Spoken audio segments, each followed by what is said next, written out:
Primero que nada, muy agradecido. Yo soy Amado Rivera, soy director de Mediva Capital, soy asesor financiero y estamos iniciando un proyecto de podcast de empresario a empresario, pues enfocado en dejarle algo al empresario poblano, a esa gente que todavía no se ha animado a emprender, a esas personas que están buscando administrarse de una mejor forma, a ver cómo su empresa brinca a las siguientes generaciones. Y vamos a encontrar el día de hoy el detrás del empresario, ¿no? Esa cara diferente que normalmente no vemos en esa cámara, en la televisión, que normalmente no vemos en esas comidas de empresarios, donde alcanzas a ver a ese amigo, a esa persona que está detrás de ese éxito empresarial, detrás de esa figura que se va fraguando en el tiempo. Y bueno, hoy tenemos como primer invitado, padrino de este podcast, a un gran amigo que admiro muchísimo, no solamente como empresario, como papá, es un extraordinario papá y esposo. De verdad que como persona es un ejemplo a seguir, y no lo digo de dientes para afuera, verdaderamente sabe que lo quiero mucho y es un placer para mí hoy presentar al vicepresidente de la Concanaco, al presidente de la Cámara de Comercio del Estado de Puebla, a un gran amigo, socio fundador de La Zarza y de múltiples negocios, porque también has estado en muchísimos sectores y hoy en día pues comparto una gran amistad contigo y te doy la bienvenida a este podcast que espero sea grato para toda nuestra audiencia. Amado, gracias por pensar en mí. Un honor ser parte de este proyecto y más el padrino. La verdad es que muchas cosas que compartir, como dices, una trayectoria importante, pero creo que siempre es valioso escuchar qué hay atrás de cada esfuerzo como el que estás emprendiendo en este momento y sobre todo agradecerles a quienes nos escuchan, esperando que esta plática sea de gran valor y que inspire a muchos que seguramente tienen proyectos, que tienen ese ADN de emprendimiento y que en esta historia puedan encontrar aquello que les agrega valor, seguridad y que les ayuda a controlar sus temores para por fin emprender, porque México hoy necesita de esos grandes emprendedores, de esos soñadores que encuentran ese servicio no atendido, esa necesidad no atendida, pero más allá de ello, que pueden construir y plasmar y llevar ese sueño a una realidad que genera fuentes de empleo, que genera oportunidad, que genera riqueza. Y hoy los empresarios estamos llamados a generar esa riqueza, pero saber qué hacer con ella. Y mucho de esto me gustaría platicar contigo. Pues bienvenido, justamente son los temas que vamos a tocar, Juanpa. Y bueno, primero que nada, pues creo que hay historias que nos contamos ya largas horas de la noche cuando empiezas ya a adentrar pues en temas más profundos, más personales. Y creo que uno de los temas de verdad más interesantes es ¿cómo empieza este proyecto de La Zarza? Tú que eres socio fundador, cuéntanos la historia de tu familia, que es increíble, una familia también admirable y ejemplar. Entonces, cuéntanos esa historia, ¿no? O sea, por favor, ¿cómo empieza este gran proyecto? Sí, oye, pues primero aclárate, te voy a contar la historia del noveno de 14 hermanos, porque siempre diré que hay al menos hoy 15 historias Claro. de la misma situación, de cómo nace una empresa de una necesidad particular. Y ahí te va, digo, con todo el cariño. Y siempre digo que tuve la oportunidad, el privilegio de haber nacido en una familia muy rica, y eso pareciera que lo es todo, ¿no? Y siendo el noveno de 14 hermanos, pues no estoy hablando de la riqueza económica, porque cuando emprendes todo el Claro. mundo dice, ojalá yo tuviera tanto dinero para emprender. No, realmente hablo de la riqueza en valores, de la riqueza en experiencias, en anécdotas. ¿Te imaginas lo que es una familia de 14 hermanos? Era una Increíble. locura, ¿no? Sí. Era desde lo más padre que era compartir unas vacaciones donde tienes el equipo de voleibol con todo y reta y con unos cuantos agregados que estaban por ahí. Claro. Pasábamos tiempos entrañables, inolvidables. Y bueno, el reto, y te voy a decir, mi papá decía que su herencia iba a ser la educación Ok. y una educación de calidad y no más, porque era su apuesta, formar a sus 14 hijos. Pero ahora imagínate, en los tiempos de ahora, lo que es tener 3 hijos en la universidad, 10 desde prepa hasta el kinder, y todavía tener hijos en casa esperando turno para entrar al colegio, ¿no? Bebés cuidados por mi mamá. Y bueno, pues se hizo prácticamente imposible poder seguir adelante con esos compromisos. Y bueno, recuerdo mi primer reunión de equipo de trabajo, nuestra primera planeación estratégica a los 10 años, una comida familiar. Yo estaba a la derecha de mi papá y nos dice, imagínate hablarle desde el universitario hasta el que está en kinder, ¿no? Claro. Y nos cuenta esta historia, que la familia va en un barco y el barco está haciendo agua. Y la única forma de salir adelante era todos tomar una cubeta y sacar el agua. Okay. Y eso era la forma que mi papá nos podía explicar a todos nosotros que necesitábamos trabajar en equipo y que el objetivo era sacar adelante a la familia, generar el sustento económico para poder salir adelante. Y los hermanos grandes con una formación académica, con universidad, podrían cargar una cubeta grande. Y los que éramos más chicos, pues una cubeta a razón de nuestra edad, una más pequeña. Y así inicia la aventura de qué podíamos hacer para ayudar al sostenimiento de la familia, ayudar al ingreso de mi papá. Y ahí el emprendimiento nace principalmente de las mujeres de mi familia. Tengo 8 hermanas, más mi mamá, con la herencia de lo que la abuela nos había enseñado a transformar con las manos, es que se decide abrir una pastelería en el garage de la casa, y con eso podría estar mi mamá trabajando desde casa junto con el esfuerzo de toda la familia. Y aquí todos, hombres y mujeres, realmente inicia en un momento donde ni siquiera podíamos equipar una planta de producción. Se decide comercializar pasteles de una tía que ya hacía pasteles desde muchos años antes. ¿Cuánto habrás tenido de capital inicial? Pues relativamente muy poco. Imagínate lo necesario para adecuar un local con tabla roca, un refrigerador. En aquel entonces no había sistemas de cómputo, era la papelería, notas de venta, pluma, papel, calculadora, el fondo de caja. Y yo creo que el más importante, mucha pasión, muchos deseos y mucha colaboración, ¿no? Desde chico, 10 años, te planteo el escenario, me tocaba ayudar a limpiar, ayudar a la cocina, lo que se podía hacer a mi trabajo. A los 12 años, ya con 2 años de experiencia, ya podía atender una pastelería. Realmente uno no dimensiona lo que estábamos haciendo a tan corta edad, ¿no? A los 12 años ya podías atender al público, cobrar, vender, hacer un corte de caja, hacer pedidos. Empezar no entendías lo que era primeras entradas y primeras salidas como un control de inventario, ¿no? Pero lo hacías. Un poco sentido común, un poquito lo que aprendías de los hermanos. Y bueno, aunque en broma le digo a mi mamá que si regresamos el tiempo debí haberlos demandado por explotación infantil. La verdad es que ser tantos hermanos, también no trabajabas todos los días. Claro. Pero vaya que era un proceso de aprendizaje el atender a tan corta edad. ¿Por qué? Porque 5 años después de estar atendiendo pastelerías, pues ya vas acumulando 5 años de operación. Y entonces decido abrir mi primera sucursal propia a los 17 años. Con 0 pesos de presupuesto y en contra de la voluntad de mi mamá, que le daba miedo que me independizara.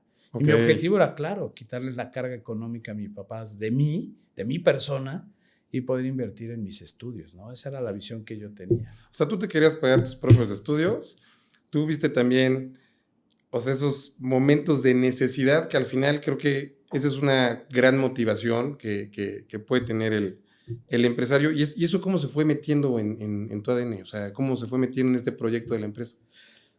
Pues yo creo que hablábamos al principio de ser soñadores, ¿no? Yo recuerdo con mis hermanos que hablábamos, oye, es que si hacemos bien las cosas y este negocio sigue creciendo, hay que replicarlo, y por qué no ser más grande que Bimbo. Digo, ya voy a decir una marca, ¿no? Pero ser más grande que Bimbo. Claro. Había mucha ambición a muy corta edad y realmente no era más que la intención de ir creciendo, ir profesionalizando a la empresa. Y vaya, quizá en su momento no sabíamos lo que decíamos, pero sí estábamos claros hacia dónde íbamos. Ok. ¿No? Una visión muy clara. No así crecer, replicar. Yo creo que lo claro era cubrir las necesidades de la familia, primero en lo general, esta familia de 14 miembros, más mis papás. Luego fue cambiando por ir también cubriendo nuestras necesidades ya particulares, porque cuando empiezas a crecer y empiezas a estudiar y luego empiezas a visualizarte con pareja, casado, pues empiezas a ampliar la necesidad. Y hoy realmente vemos a la Zarza como una empresa, y lo he platicado con muchos de mis hermanos. Hoy mi hermano José Luis, que es director general de la empresa, responsable de la operación, tenemos platicado que hoy la empresa es de la sociedad. Cuando genera más de 700 fuentes de empleo directas, no sabemos cuántas indirectas, por ahí hay fórmulas, multiplícalo por tanto, sí. Pero la realidad es que deja de ser una empresa solamente familiar para convertirse en una empresa de la sociedad, ¿no? Por lo que representa, y de ahí la visión de mi hermano estaba clara, el ir profesionalizando a la empresa para dejar de depender de la familia, porque la familia tiene varios momentos. Al principio lo es todo, el sueño, la necesidad, las ganas de salir adelante, de formarte, de trascender, te hace trabajar de forma colaborativa, aprendiendo de los errores, replicando los éxitos, con mucha resiliencia y con mucho proceso de formación personal. Yo digo que nos forjaron a golpes, pero generaron grandes seres humanos en la mayoría, bueno, en todos mis hermanos, ¿qué voy a decir? Hablo por mí, pero en todos mis hermanos, donde los valores son fundamentales. O sea, claro. Y bueno, la realidad es que con el tiempo vas profesionalizando y la familia se va quedando solo si es el mejor operador, si es el profesionista adecuado para hacer crecer a la empresa. Pero luego la familia, si no se entiende de forma adecuada, empieza a ser la propia restricción, porque correcto, los negocios van creciendo, van generando intereses particulares, y el no ponerse de acuerdo como familia puede limitar el crecimiento o desarrollo de la empresa. Entonces hay que entender a la empresa en distintos momentos. Juanpa, déjame interrumpirte, porque esta parte me encanta, que nosotros estamos muy metidos en la parte de ayudar a las empresas en los procesos de sucesión, y para nosotros nos encanta este punto que, bueno, en resumen, me dices, empezamos en la cochera de una casa, somos 14 hermanos, hay mucha necesidad, mucha pasión, pero empieza a haber un orden, empieza a haber un hábito de consistencia, empieza a haber responsabilidades desde jóvenes, empieza a haber algo que tú dijiste muy importante, empiezan a haber valores, empieza a haber supervisión, estar en el negocio, el querer también el negocio, empieza a despegarse en su momento, ya no solamente hacer un negocio de subsistencia, sino de bienestar para la sociedad, empieza a crecer y a profesionalizarse, como tú bien lo estás diciendo. ¿Cómo brincas de una cochera a 70 puntos de venta? Por lo menos, no sé si igual ya la actualización del número sea mayor, porque seguramente han crecido mucho más, pero más de 70 puntos de venta en pues, varios estados de México, ¿no? Entonces, ¿cómo llegas a esto? ¿Qué hábitos crees que fueron para ti fundamentales, tanto en la administración financiera, el brazo del ahorro, el tema de cuidar el gasto, procesos? ¿Qué hubo ahí de enfoque? O sea, ¿a qué le echaste ojo como familia, como persona, para llegar al punto en el que estás? Te voy a platicar en varios momentos. Primero, sí te quedaste corto. Nada más tenías que multiplicarlo por 2. Ya son 140 unidades. Muchísimas felicidades. Y la verdad es trabajo de muchas personas. Y sí creo que es clave lo que dices. Mira, mi papá era muy exigente en tema de los números. Siempre había que controlarlos muy bien, entregar cuentas, cortes perfectos, sin sobrantes, sin faltante el inventario. Nos enseñó esa disciplina, que los números no son cualquier cosa y son una gran herramienta si lo sabes manejar. En la primera etapa es mucho sentido común y mucho la gran disciplina de no explotar el negocio más de lo que se debe. Obviamente la familia tenía una necesidad y había que cubrirla, pero no a costas de matar al negocio incipiente. Y ahí lo que te digo, aprender a vivir con poco. Si habíamos vivido con poco mucho tiempo y el negocio empezaba a funcionar, pues había que poner dinero en lo necesario, pero con una gran conciencia de hacer crecer y desarrollar el negocio. Antes había que invertir en otro equipo más nuevo, en un segundo equipo, en el crecimiento, que en cuestiones de necesidades, y vamos a poner a lo mejor importantes de la familia. No vamos a pensar en cuestiones para vivir un poquito más... Son lujos, ¿no? Lujos puede ser, imagínate, ¿no? Un restaurante, imagínate en temas de mucha ropa, no era comprar lo necesario en ropa. O sea, en resumen, como poner el negocio primero. El negocio primero. El negocio primero. Sí. Gastar lo mínimo indispensable, reinvertir lo más posible, siempre y cuando esta inversión generara crecimiento en ventas y demás. Pero hay una segunda etapa. Fíjate, cuando empezamos a trabajar, mis hermanos grandes estaban estudiando la universidad. Su aportación a lo mejor fue económica, con ideas, con planeación. Y a los chicos nos tocó poner mano de obra, ¿no? Que no se cobraba, y esa fue la gran fuerza en una primera instancia. Claro, o sea, empujabas sin recibir nada a cambio. Sí, no, claro, era mi aportación a mi cubeta, ¿no? Hablamos de la cubeta, de sacar el agua. Y ya entendíamos que eso era lo que había que donar, si quieres verlo, ¿no? Sí. En una segunda etapa, los que terminaron de estudiar su carrera pudieron trabajar en empresas mucho más estructuradas, en algunas de ellas transnacionales, y quizás vivían mis hermanos lo que es la formación de procesos, de temas de administración esbelta o producción esbelta, el tener documentados desde tus recetas, tus procesos, plantear los objetivos, definir tu misión, tu visión. O sea, la parte tradicional que te dicen en la escuela, ¿no? Y entonces cuando regresan mis hermanos, nos permite a los chicos que ya estábamos llegando a una etapa universitaria de salir y dejar operar para ir a estudiar. Sí. Y particularmente mi hermano José Luis, aunque todos aportaron a medida de su tiempo disponible a aconsejar a mi papá, era claro que mi papá, aunque tenía una gran disciplina financiera, numérica, no tenía una visión empresarial adecuada. Mi papá tenía una gran limitante en su visión y se entregó, pero llegó un momento en que no sabía si lo correcto era seguir creciendo. Ahí mi hermano José Luis deja su trabajo y la apuesta es ayudar a mi papá. Entonces entra el primer profesionista a tomar las riendas del negocio, y lo primero que hace es comprar equipos de cómputo, definir qué sistema íbamos a utilizar, empieza a poner orden, generar presupuestos, una planeación estratégica, la identidad de la empresa, misión, visión, valores. Es más, no teníamos marca, no se llamaba La Zarza, cuando nace en el año 91. ¿Y cómo nace? Nace, nos llamábamos de otra forma, mucho el acuerdo de quienes eran distribuidores del producto que vendíamos en el año 91 y en la primera etapa, y luego por ahí del año 97, 98, y por ahí podría tener alguna laguna en el tiempo preciso. Mi hermano entiende que había que tener una marca propia.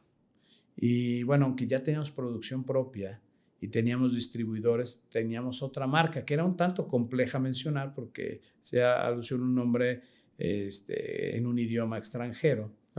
Y la tú dijiste, hay que ser mexicanos, o sea, hay que tropicalizarlo a tu mercado objetivo, ¿no? Pues no, a ver, no tanto. ¿No? Fue la razón, simplemente tener control de nuestra propia marca, porque si no en el futuro podrías estar haciendo crecer la marca de un tercero y que no llegues a un acuerdo. ¿Y qué fue lo que sucedió? Se buscó comprar la marca. ¿Quién era dueño de la marca?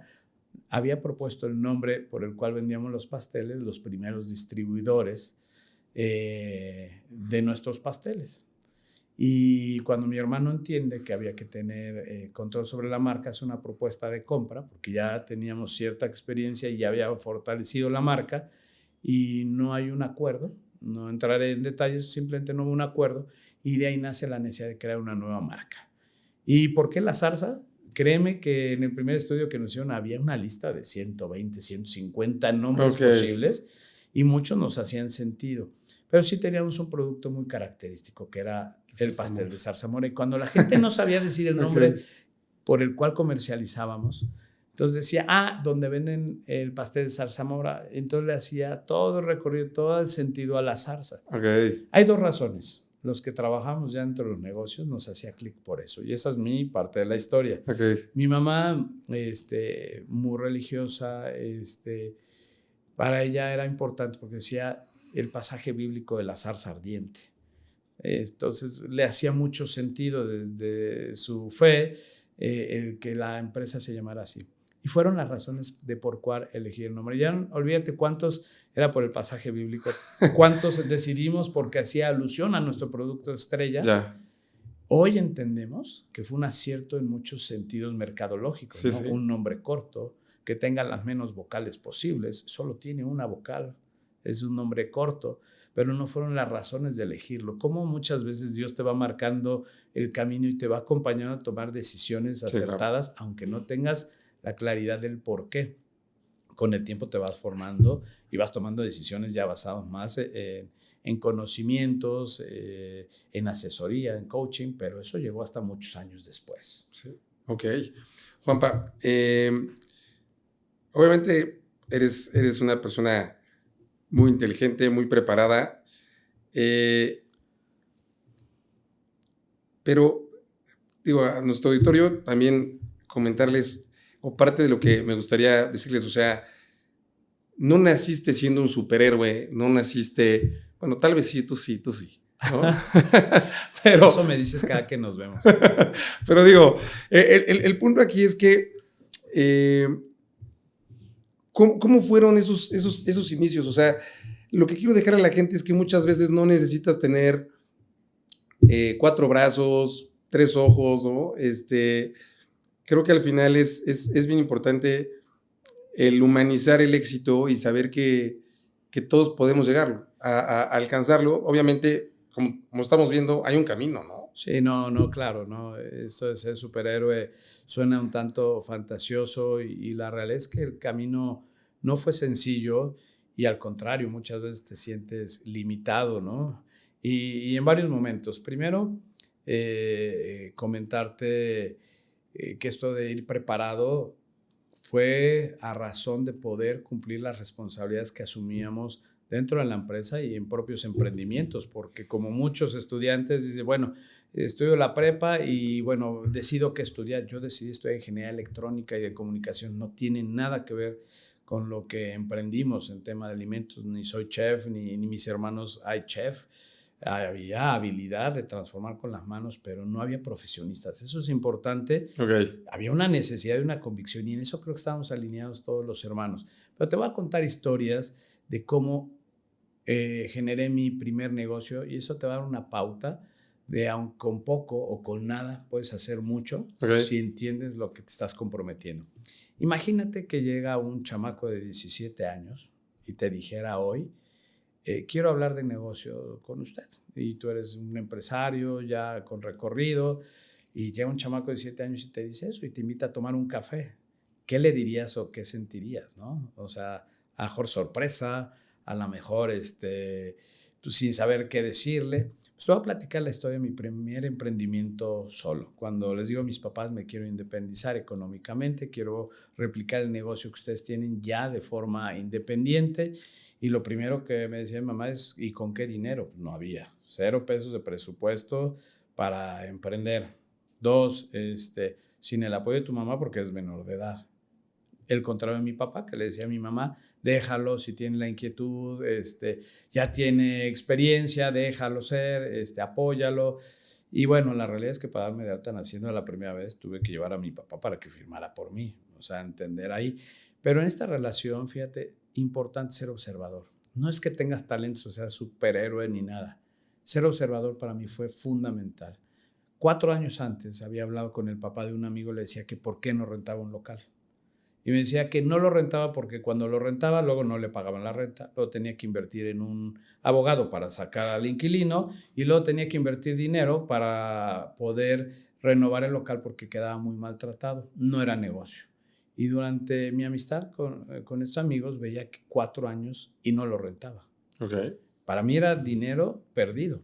Entonces es ahí cuando lo invito a tomar el café, me acepta, no sé qué habrá dicho, pero bueno, me aceptó. Y en el café le dije, quiero que me rente su local. Con mucha seguridad se lo dije, pero sí quiero decirle algo, no tengo dinero para pagarle renta. Ok, honestidad también. Honestidad, pero fíjate, sí le hice una promesa. Hay ahí el valor de la palabra. Dije, yo no tengo con qué pagarle, pero sí puedo hacerle una promesa. Si en un año logro acreditar este local y hacerlo negocio, yo me comprometo a nunca fallarle en el pago de la renta, ser puntual y cuidarle el local. Y entonces me dice, déjame pensarlo. A la semana me dice que sí.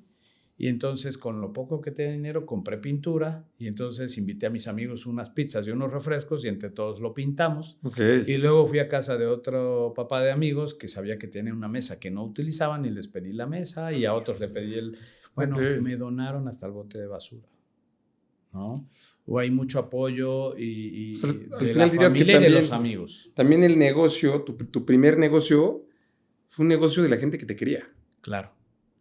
Y que confiaba en un chamaco de 17 años que tenía la convicción de que podía generar un negocio de esta oportunidad. Ok. Y lo único que tenía para pagar era gratitud, agradecimiento a todos los que confiaron, a los que me ayudaron, a los que me ayudaron a pintar, que me donaron el crucifijo, la Virgen, el refrigerador. Bueno, el refrigerador la verdad es que se los volé a mis papás, Okay. pero lo demás sí fue regalado. Okay, La promesa okay. es que se los iba a devolver y me lo quedé Y toda hasta la la vida. fecha todavía está ahí. Hasta la fecha lo tengo por ahí en el museo de mi primer emprendimiento. Pero ¿qué quiero decir? A ver, no era un superhéroe, pero sí tenía una convicción de que podía. Okay. Y que no puedo solo, porque los superhéroes no son los que hacen todo y tienen superpoderes. Creo que el secreto está en entender que juntos somos más fuertes, en que puedes apoyarte en los demás, en que así como tú puedes lograr grandes cosas, puedes ir más rápido si confías en los demás, si te apoyas en los demás. Luego habrá tiempo para que les devuelvas de una u otra forma. A muchos no les devolví económicamente, gratitud, agradecimiento, reconocimiento a su confianza. A otros les pude pagar o con otros, como fue el dueño del local, pude cumplir mi palabra. Pero ese negocio fue clave para empezar a replicar una segunda sucursal, una tercera, una cuarta. Y esto que estás comentando, Juanpa, creo que es fundamental, no solamente en la creación de nuevas empresas, esto que tú comentas de que el agradecimiento, el obrar bien, el tener palabra, el comprometerte y el ir en contra de la filosofía que muchas veces escuchas, pero que yo no creo que sea cierta, que nos dicen como mexicanos que somos como cangrejos, que es la filosofía del cangrejo, que no nos dejamos avanzar y que no nos ayudamos el unos a los otros. Entonces, creo que este tipo de ejemplos sí van totalmente en contra de ese dicho o de ese refrán o de esa creencia que el mexicano nos ayuda entre sí, porque a mí personalmente también me ha ayudado muchísima gente, incluido tú, la verdad. O sea, he tenido grandes amigos que me han impulsado a llegar hoy en día a lo poco mucho que hemos hecho. Creo que esto que comentas sí es un parteaguas. Sí, a ver, es que la cultura del cangrejo se dice mucho. La verdad es que yo no la viví. Yo en cada persona que toqué la puerta tuve apoyo y quien no me deseó mal ni me obstaculizó. Habrá quien no pudo en su momento o no se sentía capaz. Pero la verdad es que creo que sí puedo decir que cuando tengo una idea, lucho y trabajo para que se vuelva una realidad. No he acertado en todos mis negocios. Oye, he aprendido también de los negocios que he tenido que cerrar. No todos miel sobre hojuelas en un emprendimiento. Pero antes veía como el fracaso. Y algo que sí sentía, lo único que te voy a decir que sentía de las sociedades que decían fracasó, ¿no? O su fracaso. Okay. Yo lo veo como una inversión. ¿Cuánto invertirías tú por aprender a hacer negocios? Y a lo mejor invertirías en una carrera. Te aseguro que la carrera de la vida me dejó gran aprendizaje. Y te voy a decir algo que me pasaba en la universidad. Cuando llegaba el profesor y hablaba de procesos y hablaba de toda la teoría de cómo generar un negocio, una oportunidad, etcétera, yo alzaba la mano y le decía, no estoy de acuerdo. No estoy de acuerdo. ¿Por qué? Te falta el tema de gobierno, el tema de hacienda, te falta el tema de corrupción, te falta el tema Y el moche, lo que pasa. de muchas cosas que sucedían de antaño y que algunas de ellas a lo mejor pueden seguir sucediendo, ¿no? Claro. Entonces ya no es cierto. Digo, el librito es una gran referencia, pero no opera así. Hoy necesitas ABC. ¿Qué quiero decir? Yo nutría mucho esas clases por aportar mi experiencia y a veces se enriquecía tanto que se discutía en unos y otros. Tuve compañeros que trabajaron en mis locales y se sumaban a la discusión. Fue un aprendizaje de vida. Te dije, soy ingeniero electrónico, después tuve que estudiar finanzas para no financieros. Cuando decía eso, así me voy a tomar un break y ya voy a dejar de estudiar, no, había que estudiar gobierno corporativo, alta dirección, había mucho que trabajar para ir acompañando a la empresa al momento que llega y entonces entiendo que mi ciclo se iba cerrando y renuncio a la empresa. Okay. Cuando entiendes con mucho dolor que ya diste lo que tienes que dar a una empresa, pero que era momento de partir y ser fiel a tu ADN emprendedor. Okay. Y dejar que quien está liderando la empresa y los especialistas que están en la empresa puedan seguir creciendo en la empresa, ahora sí sin convertirte en la restricción. Entonces hay mucho aprendizaje en este proceso, pero cuando te sientas que alguien te está echando para atrás, simplemente dialoga con él de frente, oye, apóyame, o simplemente déjalo de escuchar. Los responsables de nuestro futuro somos nosotros mismos y normalmente queremos responsabilizar a los demás por nuestros fracasos o nuestros aprendizajes. Pero cuando tienes éxito, eres tú. Y creo que el tiempo te va enseñando que ni los éxitos son por tu persona, sino por la suma de personas que hay alrededor tuyo, tus colaboradores, tus consejeros, la gente que confía en ti. Pero al revés, si no logras el resultado, eres responsable. Y quizá porque te falta aprendizaje, quizá porque algo tienes que entender de lo que sucede, pero así es la vida del emprendedor, toma riesgos, asume ese riesgo y lo convierte en una oportunidad. Cuando falla, simplemente capitalizas el aprendizaje y vuelves a empezar de ceros, ¿no? Oye, Juanpa, ahorita hablaste de algo muy interesante y van a hacer 3 preguntas para que no se me olvide. Primero, dando el seguimiento a lo que me acabas de comentar, ¿qué es el éxito para ti? Porque creo que el éxito hoy en día se ha visto pintado básicamente de un solo color, que es el éxito financiero, donde cuánta lana tienes y cuánto vales, ¿no? Y creo que tiene varias aristas el éxito y tú, pues, me gustaría que nos comentaras de estas distintas aristas que puede tener el éxito, ¿no? Porque como habían refranes muy interesantes que dicen que habían hombres tan ricos que hombres tan pobres que lo único que tenían era dinero, perdón por haberlo comentado así. Sí, a ver, es que es una pregunta muy profunda y muy interesante. Yo hoy hablo con muchos empresarios y les digo, cuidado, no vivan la miseria de su abundancia, porque vivimos en un mundo donde se sataniza al empresario, al generador de riqueza, y que como empresarios tienen la obligación de generar riqueza. No se entiende ser empresario o emprendedor si no buscas generar riqueza. Mucho cuidado cuando tu foco solo esté en lo económico. Tenemos que generar riqueza para poderla distribuir de forma justa y equitativa, generar fuentes de empleo. El gobierno no genera economía, la generamos los empresarios, las fuentes de empleo las generamos nosotros, no el gobierno. El gobierno es un facilitador, un gestor de los recursos que nosotros mismos generamos. Entonces somos responsables de generar riqueza, pero tenemos que tener el compromiso de repartirlo de forma justa y equitativa, generar fuentes de empleo.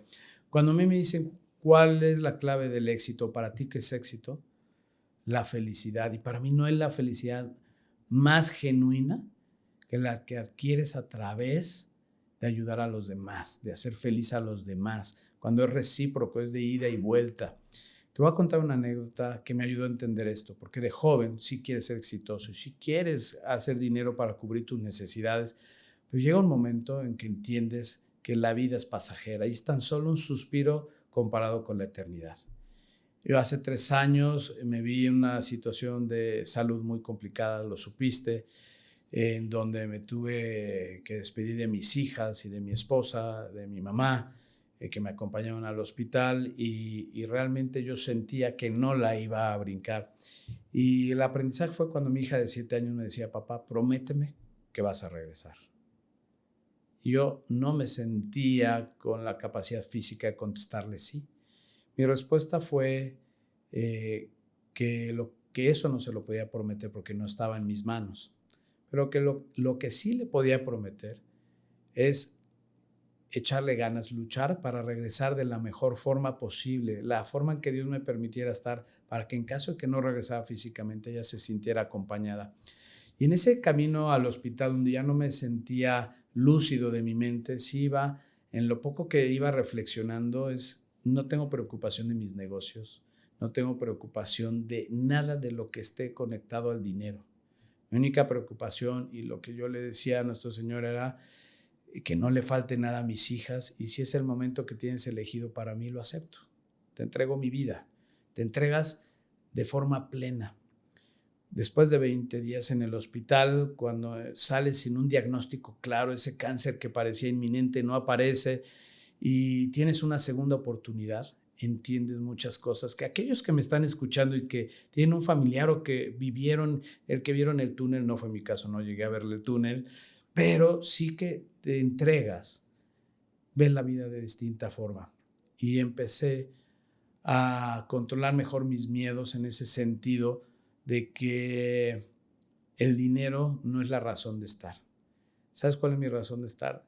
Pensar en aquel momento en donde Dios me diga ahora sí de veras que voy a rendir cuentas y que me diga, te di tantos talentos, te rodeé de tantas personas, ¿qué hiciste con ello? Y me da terror de decirle que por miedo lo escondí.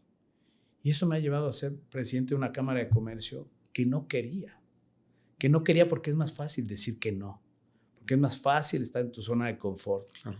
Pero he aprendido, y alguien que me mueve mucho, tanto Juan Pablo II, el Papa Juan Pablo II, y también la Madre Teresa de Calcuta, en donde su vocación fue de servicio. La Madre Teresa decía que el que no vive para servir no sirve para vivir. Qué profundo. Cuando te dice, da hasta que duela, no des lo que te sobra. Date a ti mismo, te está diciendo el tiempo de tus hijas, el tiempo de tus gustos, date hasta que duela. Cuando entiendes a qué se refieren, es construye en esta vida la felicidad eterna, la verdadera, no la que te amarra a la tierra, aquella que te hace trascender. Entonces, cuando hablas de felicidad es tan profundo que tiene que ver con la esencia misma de la vida, de tu persona, de tu ser. Y la verdad es que hoy la vivo de forma plena. Hoy cada segundo de mi vida es minutos ganados. El poder expresarle a tu público, a quienes nos escuchan, mi experiencia es tocar su corazón, su mente y generar ese compromiso para que sí generen empresas, sí generen emprendimiento, sí generen riqueza, pero que no vivan la miseria de su abundancia, claro, sino que se comprometan a generar oportunidades para aquellos que necesitan. No todos en esta vida son emprendedores, claro, no todos son empresarios, pero necesitamos grandes ciudadanos comprometidos, ¿no? Juanpa, gracias por compartirnos esto. Creo que te sensibiliza, te humaniza, te pone los pies en la tierra. Pues al sentirte efímero, al sentirte un pasajero en esta vida, creo que todos al final estamos aquí de paso, somos visitantes y la verdad es que comparto mucho contigo la filosofía que nos acabas de compartir. Mi papá justamente también nos platicaba exactamente de esa parábola de los talentos y para nosotros ha sido una máxima y pues te agradezco que nos hayas compartido ese tema en particular. Cambiando un poco de tema, ¿cuál ha sido ese reto mayúsculo, ese gran reto que digas, híjole, sí, la verdad se nos complicó horrible como familia, como persona, que dices, híjole, este ha sido el reto más grande de mi vida como empresario, porque pues obviamente como padre de familia, por lo que me estás comentando, este fue un gran momento, no un partaguas, pero como empresario, ese reto, y también cuéntanos un poco de este proceso de sucesión que es importante. Tú diste una sucesión voluntaria, paréntesis, ¿qué es una asociación empresarial? Para los que nos están escuchando, es pasar la estafeta a la siguiente generación, es decir, ¿quién se va a quedar con el negocio operándolo? Ya sea pues tu hijo, un colaborador, es cómo vas pasando la estafeta a la siguiente generación para generar continuidad, ¿no? En el caso que tienes 14 hermanos, tienes un papá, tienes un hermano que era en su momento director, ¿no? Y que tú también estabas dentro de la operación y decides salirte. O sea, vienen varios procesos en este momento de sucesión voluntaria, ¿no? Que al final es algo que ustedes están preparando para. ¿Qué hicieron para prepararse para ese momento? Y si fue de los retos más grandes y sigue siendo un reto para ustedes, cuéntanos. Creo que le diste al clavo. Creo que lo más difícil es vivir el proceso de familia en cada etapa. No quería tocar a profundidad porque es un gran tema. Hoy puedo decir que mi motor es mi familia, mis hijas, mi esposa. Son el motor. Y mis papás seguro decían lo mismo, mis hijos, mi esposa. Nosotros somos generación cofundadora, primera y segunda generación cofundadora. Bien dicen que los negocios resuelven las necesidades de una familia, pero llega un momento en que no puede resolver las necesidades de toda la familia. Piensa en 14 hijos casados por 3 más o menos promedio. Sí, ya son ¿Cuántos 50. somos y cuántos serán después? Entonces es difícil porque yo te hablé de las etapas de la familia. Al principio lo es todo, es la fuente de empleo, la estrategia, la voluntad, la pasión, el cariño, la emoción. Luego viene la etapa de la estructura, de la visión, de la profesionalización, y en ese sentido luego entender que la familia puede jugar más el rol patrimonial y no de ejecución. Alguna vez daba una plática a nivel Latinoamérica y en Colombia me decían mucho, es que yo estoy empleando a mi cuñado porque es familia, pero es el peor de todos, consciente de que Sí, según Colombia pasa. no lo estaban escuchando, ¿no? Pero ¿qué harías tú? ¿Qué me recomiendas? Ok. Si tu intención es ayudarlo, más te valdría darle un sueldo y sacarlo de la empresa. Ok. Porque en la empresa tienen que estar los mejores jugadores para garantizar el éxito de la propia empresa. Y cuando la familia deja de darle ese punch que le dio al principio y empiezan los intereses, conflictos, simplemente nos vamos casando, cambian las necesidades, las dinámicas familiares, se tiene que entender que entonces la familia tiene que darle espacio a los profesionistas. Pero ¿qué pasa? Realmente a mí no me corresponde, no, o sea, no es que yo haya dejado mi legado ya a la tercera generación, no, realmente seguimos controlando la segunda generación, pero sí hay una claridad primero de que la empresa tiene que persistir a pesar de la familia, porque da muchas fuentes de empleo, pero no dicen que es fácil.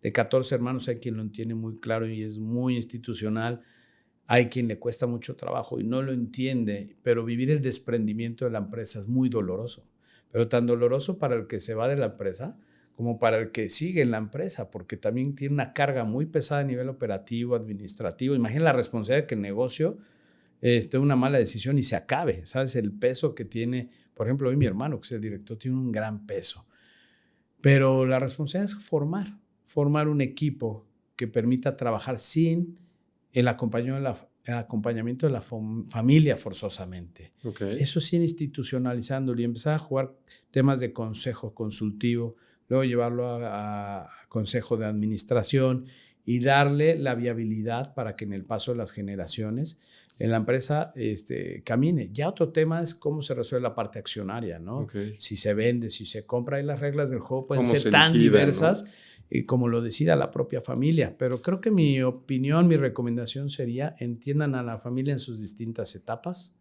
piensen en la familia en lo patrimonial y en lo operativo por separado. Okay. Y si hay un miembro de la familia que va a operar es porque es el mejor.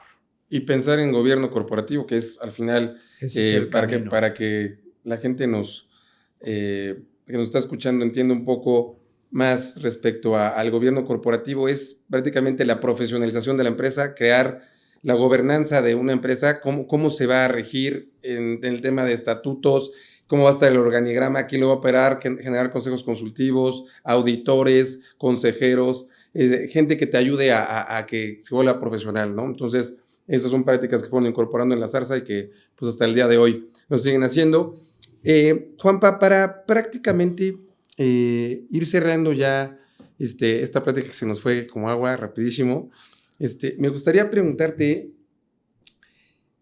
que nos dieras 3 tips de administración financiera que para ti fueron fundamentales y para la Zarza, y espiritualmente también que nos platicaras un poco de en esos momentos difíciles, en esos retos, de quién te amarras, de quién te abrazas, meditas, cuáles son esos hábitos que nos puedes ayudar. Ok, nivel financiero, a ver, es lo que yo creo que fue importante en mi vida, no es que sea lo más importante o se base en una metodología, pero cómo me funcionó.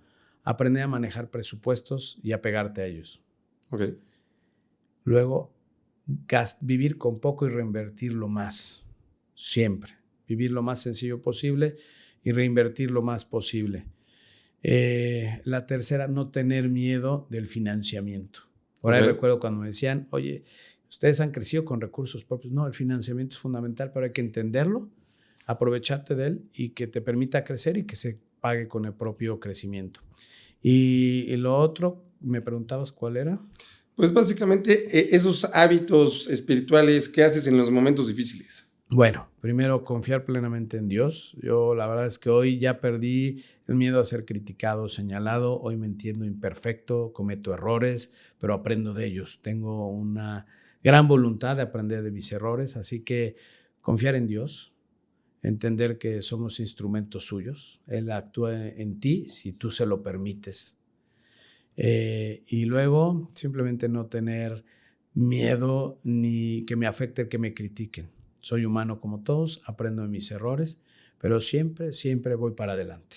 Perfecto, mi compa. Pues te agradezco muchísimo. Ya se nos terminó el tiempo, pero para mí fue un placer estar hoy contigo compartiendo este podcast y te agradezco que nos hayas compartido esta información tan de cuates, tan clara, tan valiosa, porque al final creo que esto le puede ayudar a muchísima gente a motivarse, a ser mejor, a crecer como persona, a aventarse ya a arrancar un negocio, a quitarse ese pavor de salirse del trabajo y empezar a un nuevo emprendimiento, a administrarse mejor, a que como empresario te profesionalices. Creo que hay mucha carnita, como lo podemos decir en el tema coloquial, para poder mejorar empresarialmente. Hay muy buen contenido y pues agradecerte mucho y por acá te tendremos pronto para retomar esto. El agradecido soy yo, una plática muy rica y a tus órdenes. Hay mucho más que platicar, muchas otras empresas y mucho que pueda apoyar a quien nos escucha